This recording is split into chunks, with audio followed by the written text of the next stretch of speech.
South Africa has been in negotiations with the EU for months, but there's been little progress in finding common ground. The EU argues that the regulations were imposed to prevent any diseased fruit from entering the region. The new EU regulations, only on oranges, it's totally unjustified.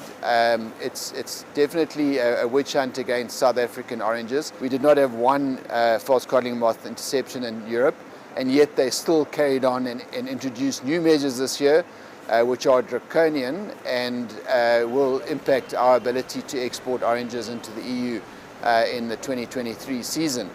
And it's a time when the EU is crying out for oranges. South Africa is known for producing high-quality fruit that's often exported to various countries across the world.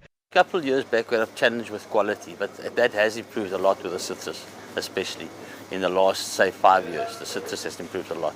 In 2022, South Africa exported over 400,000 tons of oranges to Europe. However, European retailers may not get their stock this year if no agreement is reached. The supply shortage is already pushing up prices on what's available. Spain was out of the market very early, as were Greece and Italy.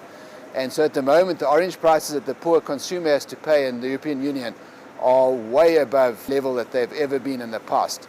So it's really unnecessary to bring these measures in, and it's politically motivated and protectionist from the EU. The EU regulatory delay is adding to the pressures being felt by local farmers.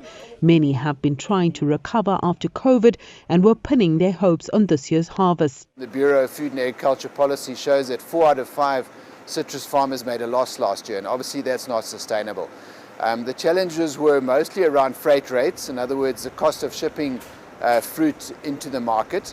They doubled into many markets, and they're 30 to 40% of our cost chain. So as a result, there just was no return back to the farmer. South Africa has lodged a complaint with the World Trade Organization. In the meantime, the citrus industry is moving forward into new export markets.